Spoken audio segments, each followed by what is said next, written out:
So for those watching, right, what is the one thing that they can do to begin that process of biohacking? Because Yeah. we'll get into your processes in the next segment, but just as a pointer for people who lead very busy lives or just being introduced to this concept, what is the one thing that they can do? It's an easy answer, and it's sleep. Okay. Yeah, and so I'll explain there's 5 things. So I'll do this with you. So I'm going to try to get you to commit to me that you're going to prioritize sleep in your life. These five habits. Yes. Okay, cool. All right. So the first thing for you to do is to remap your identity that you are a professional sleeper. Okay. Now that's different because right now you probably go to bed like when you want or when you're done or when you're done watching a movie or like it's just kind of like whenever. And so when you're a professional sleeper, you take sleep as seriously as you do your podcast. Right. You're on time, right? You hold yourself to a high standard. It's like professional. Yeah, you want to be excellent. Like so that's you need to think about sleep in the same way. Okay. Okay. Number 2 is your final meal of the day needs to be 2 hours before bedtime, if not more. Okay. So I currently do 9 hours before bedtime. So I go to bed at 8:30 p.m. My last meal of the day is around 11 a.m. Really? And so when I do that, my resting heart rate is 44. So it's very low. It's almost like an elite athlete. And when it's 44, I'm guaranteed a perfect night's sleep. Now, if I eat later in the day or I eat something like carbs, like breads or pastas, my heart rate will be 55 to 60 and my sleep will reduce by 40%. So last meal of the day, 2 hours, if not earlier, but experiment with 3 hours before, 4, 5, 6, 7, find what's right for you. But you'll find the earlier and lighter you eat, the better your sleep's going to be. Okay. 3 is light in your environment. So you don't want blues. Yeah. You want red light, ambers, like oranges. So about an hour or so before bed, try to eliminate all screens and all blue lights in your house and just do the red and ambers. 4 is consistency. So what time's your bedtime? What time do you want to make your bedtime? I think like 10 would be good. Yeah, 10, 10:30. Yeah. No. So try to be in bed every night, plus or minus 30 minutes at 10 o'clock. So 9:30 to 10:30 every night. Okay. So if you do a social affair, like try to plan ahead. Yeah. When I was doing my world's best sleep score, I was doing within 1 minute. And what does that mean? I would go to bed in between 8:29 and 8:31. Sharp. Like I was that precise. Wow. And I will tell you, it was unbelievable how good my body became at sleep. So 8:29 would strike, and my body would be like, "It's time," and I would just lay down and be knocked out. That's like a dream scenario, right? Because most people, what they do is they lay in bed and cannot sleep. Exactly.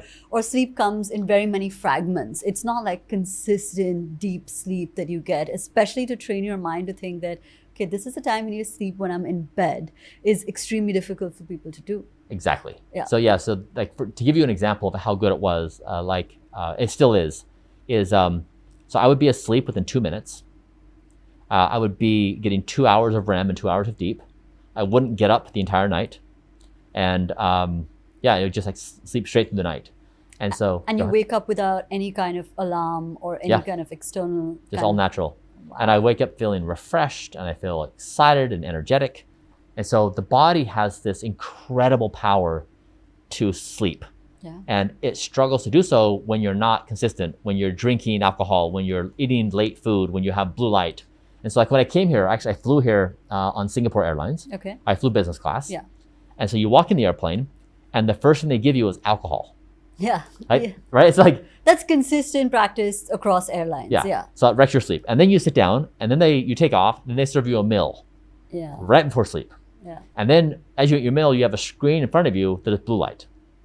So like everything is just like, don't sleep. It's wreckage. And so it's funny because like here you have wealth. Yeah.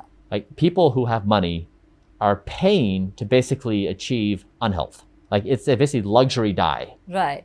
And so it just like is an example of like our practices are so off. So number 5, and this is important for someone like yourself especially, is a wind down routine. Okay. So at 9 o'clock, your wind down routine commences, which means your sleep mode is important. So for example, for me, so at 7:30 p.m., Sleep Bryan's in charge. So that means Sleep Bryan puts on armor and a shield, and it's like, you shall not pass. And then at 7:31, a thought's going to come in. I'm going to say, Bryan, hey Bryan, I have a new idea about a new thing we can build with the business. Yeah. So, and I have to say, Sleep Bryan says, thank you, ambitious Bryan. You're doing a wonderful job at life. We really appreciate you. We are going to write this down, and then tomorrow we have all day to work on this. Thank you. And then anxious Bryan will say, you know what, today in that podcast, you said that thing that was potentially really offensive. They probably hate you, right? Thank you, anxious Bryan. We appreciate you letting us know that we need to reconcile this thing. Yeah. We're going to write this thing down. We have all day tomorrow to kind of think this thing through. But you have to go through this ritualistic process because your brain is trying to reconcile the day. It's like, what did we do well? What mistakes did we make? Or what are we mad about? Who do we need to talk to? Like, right, all the things. Yeah. If you don't reconcile, you go to bed and you're laying down on the pillow and your brain's like, I'm not ready to go to bed yet because I haven't reconciled the day. Yeah. And that's when you spin.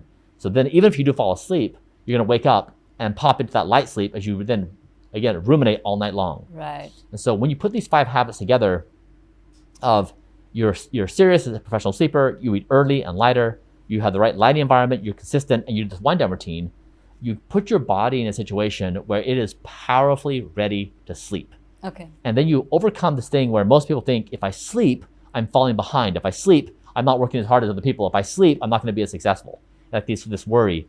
But what you'll find is prioritizing sleep will give you more energy and power in life than anything you could ever do. So it really is like the absolute number one thing everybody should do, and everyone can win at it. It's free. Right, of course. What about things like right before you sleep, right? Like just to go a little bit deeper in the wind down routine, people like reading a book. Yes. I mean, obviously there is Netflix and all of those things that you could watch, which I already know that you shouldn't be doing. But yes. like, what about reading a book or conversing with a partner? Yeah. Are those things, do they stimulate you as well, or is that okay? They're great. Yeah. Okay. So reading a book actually performs as well as sleep meds. Yeah. So read a book, meditate, breath work, go for a walk, take a bath, see a friend, talk to a friend. Okay. You don't want to have fights. So if you're with a partner, you don't want to be fighting the hour before bed. You want to be calming your body down. Right. So yeah, but those are all great activities.